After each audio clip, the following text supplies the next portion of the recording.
So basically ये है examination hall. ये है हमारा क्लासरूम जहाँ पे है एनआईए की लाइब्रेरी। एनआईए का फी स्ट्रक्चर कैसा है, बात अपन दोनों के बीच में रहनी चाहिए। जो पीरियोडिक है, बात कर लेते हैं एनआईए की कट ऑफ के बारे में। Hello guys, welcome back to the channel. So जैसा कि मैंने आपको कहा था कि मैं एनआईए को 3 वीडियो में समराइज करूंगा। सो आज है फर्स्ट वीडियो जो कि एकेडमिक्स से रिलेटेड है। एकेडमिक्स में ये 4 सब हेडिंग्स हैं। इन चारों सब हेडिंग्स को अपन इस पूरी वीडियो में कवर करेंगे।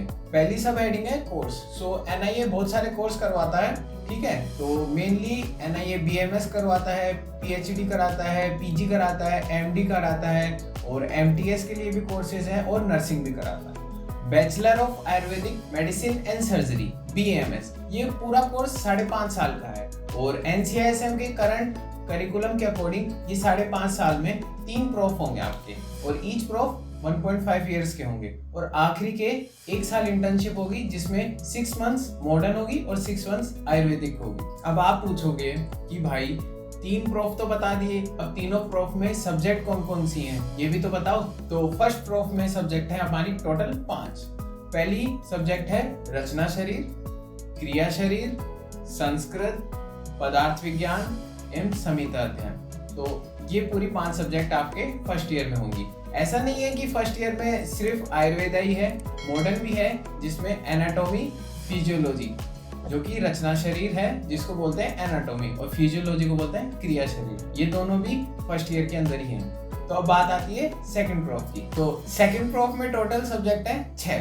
तो पहली सब्जेक्ट है संहिता अध्ययन, दूसरी है द्रव्य गुण, तीसरी है स्वस्थवृत्त एंड योगा एंड फोर्थ है अगतंत्र, फिफ्थ सब्जेक्ट है रसशास्त्र एंड भेषज कल्पना और सिक्स्थ है रोग निदान। जैसा कि मैंने आपको बताया था कि सेकेंड ईयर में आयुर्वेदा भी है और मॉडर्न भी है। तो मॉडर्न में जैसे कि रोग निदान है उसके अंदर हम पैथोलॉजी भी पढ़ते हैं और अगत तंत्र है वो एक तरीके से मॉडर्न से अपन को रिलेट करें तो फोरेंसिक मेडिसिन से। अब हम बात कर लेते हैं थर्ड प्रोफ के बारे में।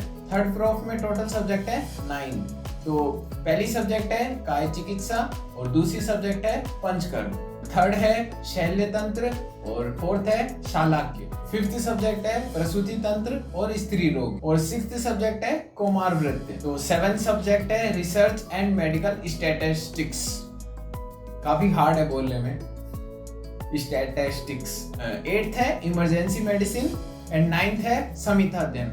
एक चीज आपने नोटिस करी होगी, फर्स्ट प्रोफ, सेकंड प्रोफ और थर्ड प्रोफ में तीनों में संहिता अध्ययन कॉमन है। जी हाँ, अगर आप बीएमएस कर रहे हैं तो संहिता आपकी थ्रू आउट लाइफ चलेगी। जैसे ही हम तीनों प्रोफ पास आउट होते हैं तब हमारी लगती है 1 साल की इंटर्नशिप। ड्यूरिंग इंटर्नशिप एनआईए जो स्टाइपेंड ऑफर करता है स्टूडेंट को वो है 23,500 पर मंथ। तो अब आप पूछेंगे एनआईए का फी स्ट्रक्चर कैसा है। तो जैसा कि मुझे पता है कि फर्स्ट ईयर में हमने फीस टोटल पे करी थी हमारी अराउंड 50 to 52,000 टोटल, जिसके अंदर उसके अंदर पूरी एकेडमिक्स फीस थी और एनआईए के अदर करिकुलर फीस थी, जैसे कि जिम की मेंबरशिप हुई, लाइब्रेरी के एक्सपेंसेस हुए, वाईफाई का हुआ, स्पोर्ट्स के हुए, वो सारा उस 52,000 में इंक्लूड था। अब बात कर लेते हैं सेकेंड ईयर में फीस कितनी लगती है। तो सेकेंड ईयर में फीस लगती है पूरे 38,000। सो गाइज थर्ड ईयर की जो फीस है वो है अराउंड 40 to 42,000। तो अब हम बात करते हैं सेकंड सब हेडिंग के बारे में। इसके अंदर अपन डिस्कस करेंगे क्लासरूम, फैकल्टी, लाइब्रेरी और आईटी सेंटर। सबसे पहले अपन बात कर लेते हैं फैकल्टी के बारे में। So there are approximate 80+ faculties which are working under 14+ departments. तो चलो अब बात कर लेते हैं क्लासरूम के बारे में। सो देयर आर 125 स्टूडेंट पर बैच।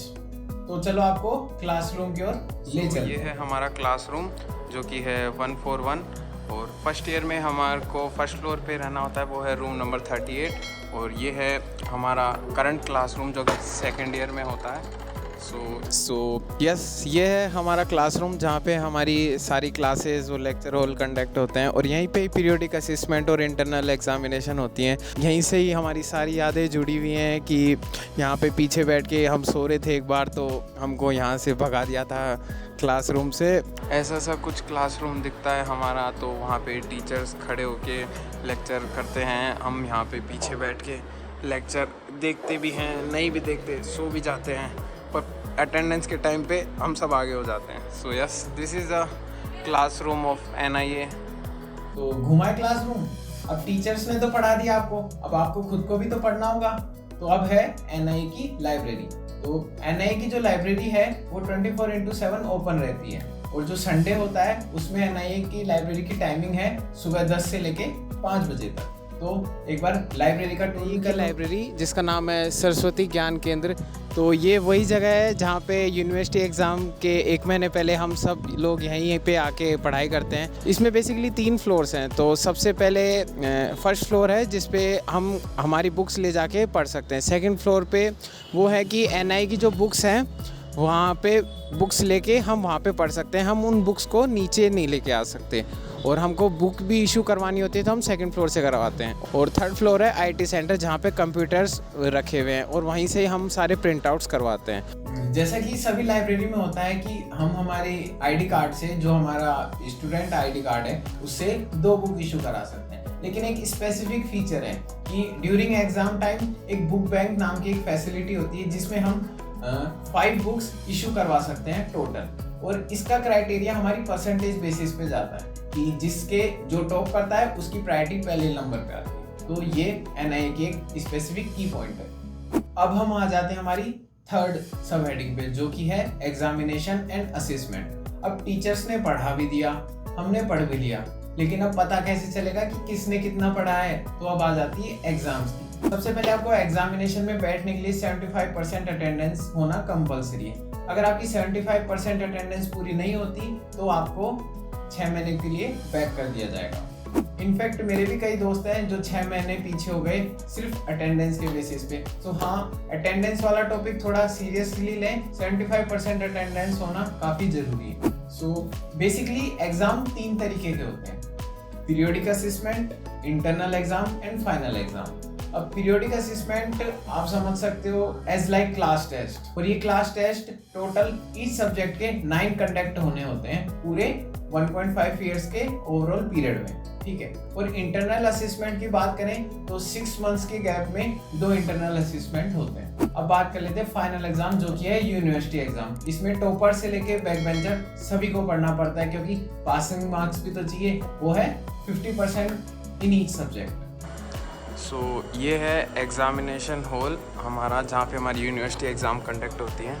तो ये काफ़ी बड़ा है, काफ़ी स्पेशियस है, और यहाँ पे इन्विजिलेटर सभी लोग बैठते हैं, और यहाँ पे हमारी एग्ज़ाम होती है। तो यहाँ से खड़े होने के बाद सब कुछ दिखता है कि कौन चीटिंग कर रहा है या कौन चीटिंग नहीं कर रहा, कौन कोई चिट्स लाया नहीं लाया। सो ये है एग्जामिनेशन हॉल। फर्स्ट ईयर के एग्ज़ाम्स भी हमारी यहीं कंडक्ट हुई थी। जो पीरियोडिक असेसमेंट है वो यहाँ पे कंडक्ट नहीं होते, ना इंटरनल असेसमेंट कभी कभी कंडक्ट हो जाते हैं, लेकिन जो यूनिवर्सिटी एग्ज़ाम है उनमें हमारे रोल नंबर्स इन्हीं बेंच पे लगे रहते हैं और हमारी एग्ज़ाम यहीं कंडक्ट होती है। तो यही है वो जगह जहाँ से पता चलता है कि आप पास हुए हो या नहीं। अब बात आ जाती है फोर्थ सब टॉपिक की, वो है आदित्यवाणी। तो देखो यार, जनरल वे में अगर मैं आपको बताऊं तो 75% अटेंडेंस होना तो बेसिकली है, लेकिन प्रॉक्सी लग जाती है।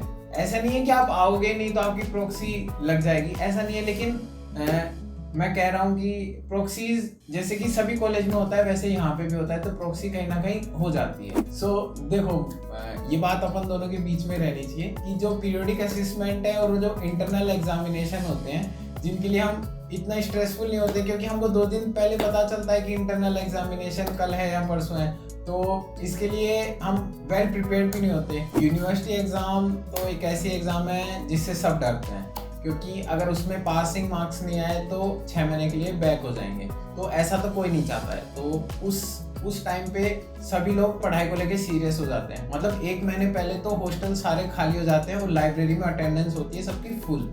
मुझे एक ऐसा सिनेरियो अपने फर्स्ट ईयर का याद आ रहा है कि हमारा पेपर था संविधा अध्ययन का, और हम पूरी रात लाइब्रेरी में पढ़े थे।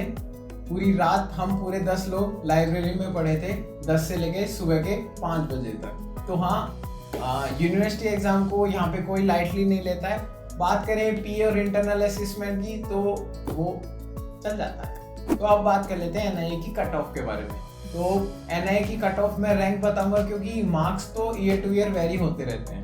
तो जनरली NIA की जो कट ऑफ होती है वो अराउंड 30 to 35,000 के बीच में वेरी करती है जनरल और ओबीसी की। तो yes, this is academic video of NIA. मैंने पूरी कोशिश करी है आपको एनआईए के बारे में एकेडमिक से रिलेटेड पूरी इंफॉर्मेशन देने की।